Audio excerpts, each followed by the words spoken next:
ជំរាបសួរពុកម៉ែបងប្អូនដែលកំពុងតាមដានជាមួយនឹងប្លុកថ្មីប្លុកនេះខ្ញុំនៅពុកម៉ែបងប្អូនទៅលេងនៅរោងវិថាមួយកន្លែងដែលនៅចិត្តខេត្តយើងតែម្ដងរោងវិថានេះមានឈ្មោះថាគ្រោះផ្ដាប់ស្នេហ៍អញ្ចឹងណាពុកម៉ែបងប្អូនហើយទីតាំងនេះនៅចិត្តខេត្តយើងតែម្ដងទេបើសិនជាពុកម៉ែបងប្អូនមកលេងពីរោងវិថា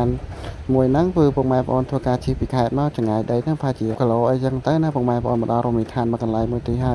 យបើសិនជាពុកម៉ែបងប្អូនមកចំម៉ោងដែលគេបើកទឹកគឺស្រស់ស្អាតមែនតើអីចឹងទៅអមជាមួយនឹងទស្សនវិជ្ជាដែលមេឃកំពុងតែភ្លៀងអីចឹងទៅពុកម៉ែបងប្អូនអាកាសធាតុរដូវវស្សានេះគឺមេឃភ្លៀងខ្លាំងមែនតើអីចឹងទៅហើយមើលទៅទឹកទៅគឺស្រស់ស្អាតខ្លាំងមែនតើអញ្ចឹងពុកម៉ែបងប្អូនអាចមកអង្គុយលេងនៅឯនេះទៅមាន relax តែម្ដងអញ្ចឹងទៅណាអមជាមួយនឹងទេសភាពនៅដើមឈើនៅជុំវិញអញ្ចឹងទៅពុកម៉ែបងប្អូនហើយមកកន្លែងនេះទៅរៀងព្រៃហើយស្រស់ស្អាតមែនតើអញ្ចឹងណាហើយយើងធ្វើការចុះទៅក្រោមចុះអីទៅមើលទឹកនៅខាងក្រោមនៅអីចឹងទៅពុកម៉ែបងប្អូនឃើញទស្សនវិជ្ជាបែបនេះมันគួរឲ្យមានទេបាទស្រស់ស្អាតមែនតើចុះទៅយើងក៏លេងទៅខាងឆ្វេងដែរទៅឃើញមានទឹកធ្លាក់អីចឹងទៅស្រស់ស្អាតមែនតើខ្ញុំមកពេលនេះគឺម៉ោងដែលគេបើកទឹកអីចឹងណាម៉ោង1ជាងទៅគេបើកទឹកហើយតែសោះទឹកវាច្រើនពេកអញ្ចឹងណាពេលព្រឹកអីពេលព្រឹកម៉ោង7ម៉ោង8គេបើកទឹកពី3ដងអីចឹងទៅអញ្ចឹងពុកម៉ែបងប្អូនមើលទស្សនវិជ្ជាអែមមែនតើហ្មងតែម្ដងអញ្ចឹងណាខ្ញុំចូលសម្លេងនេះ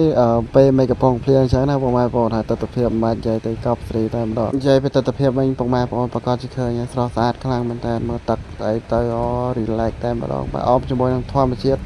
ផងដែរប្រហែលណៃតែម្ដងអញ្ចឹងពុកម៉ែបងប្អូនអាចមកលេងបានហើយរមណីយដ្ឋានមួយនៅចិត្តខេត្តតែម្ដងបាទទេណាពុកម៉ែបងប្អូនមើលទៅហើយពេលហ្នឹងទៅគឺខ្យល់ខ្លាំងមែនតើអញ្ចឹងណាហើយក្តៅទៀតអញ្ចឹងទៅគឺយើងមកដល់មកទឹកទៅគឺត្រជាក់ចិត្តតែម្ដងអូមើលទស្សនវិជ្ជាឲ្យពុកម៉ែបងប្អូនស្រស់ស្អាតខ្លាំងមែនតើបាទនេះនៅខាងក្រោមខាងលើមិញខ្ញុំថតឲ្យពុកម៉ែបងប្អូនទស្សនាហើយតែអត់តអស់កន្លែងទេគឺខាងលើធំដែរមានទឹកច្រើនមែនតើអញ្ចឹងណាអញ្ចឹងពុកម៉ែបងប្អូនកុំភ្លេចជួយ follow page នឹងម្នាក់មួយផងដែរដោយសារនេះ page ថ្មីរបស់ខ្ញុំ page ចាស់របស់ខ្ញុំគឺខូចបាត់អញ្ចឹងណាពុកម៉ែបងប្អូនចាំជួបគ្នាជាមួយនឹងវីដេអូថ្មីបន្ថែមទៀតដែលខ្ញុំផុសនៅក្នុង page មួយហ្នឹងអញ្ចឹងពុកម៉ែបងប្អូនអាចមើលបានរមណីយដ្ឋានមានច្រើនកន្លែងណាខ្ញុំអត់តបញ្ចេញឲ្យពុកម៉ែបងប្អូនទស្សនាអស់ទេអញ្ចឹងលាអរគុណជួបគ្នានៅវីដេអូក្រោយទៀត